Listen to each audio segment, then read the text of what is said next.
Hello everyone, my name is Roshan and I am a PhD student in the Micro and Nano Heat Transfer Lab. My advisor is Dr. Garg and I'm working on this setup called FDTR. So we are using FDTR, and FDTR is a state-of-the-art measurement system to explore novel nanoscale thermal transport properties in semiconductor systems for thermal management and for energy conversion applications. FDTR is a laser-based thermal diffusivity system that allows measurement of ultra-thin semiconductor samples with thickness of the order of nanometers. Furthermore, FDTR also has the capability to allow measurements of thermal boundary conductance between the materials.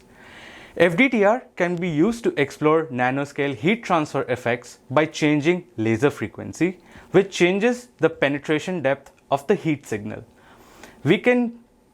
We actually plan to use FDTR for studying a whole range of semiconductors for thermal management and thermoelectric and solar applications.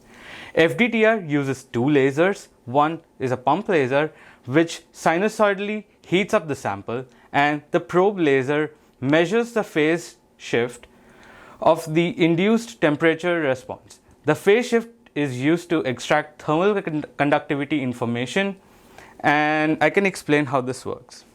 So as we were discussing previously, we have two lasers, which one is a pump and one is probe. So if you see on the right hand side, the blue one is a pump and the green one is a probe. So the colors are basically because they represent a specific wavelength in the visible light spectrum.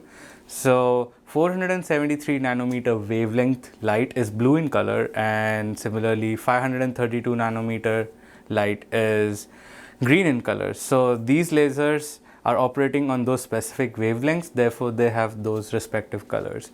So now if you see in this setup, there are two different paths. On my right is the path for the pump laser, and on my left there's a path for the probe laser.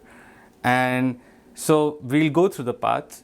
So in front of each of these lasers, these lenses are called isolation lenses. So what they do is they prevent backscattering of light into the laser and they protect the laser. And in front we'll see two mirrors. These two mirrors are just used to guide the laser beam into the path that we actually wanted to go through. And now if we just focus on the probe laser, the green beam goes through these set of lenses and then goes through a quarter wave plate, a half wave plate, and a beam splitter. So a beam splitter is used to split the beam into two parts.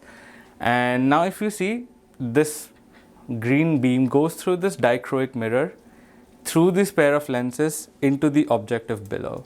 Similarly for blue one, it goes through this set of mirrors, through lenses, and it also comes to this dichroic mirror, and then it goes through these lenses, through this objective. So if you see down here, you could see both the green and the blue lights.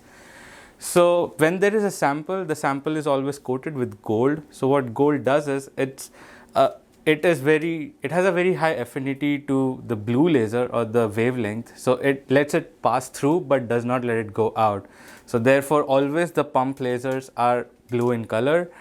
And the green beam then hits onto the sample, reads the sample heating, and it reacts to how the sample is being heated sinusoidally because of the pump, and then it goes back through this dichroic mirror into this photodetector. And this photodetector basically tells us the phase of the reflected beam, and this particular detector tells us the phase of the beam that was coming in.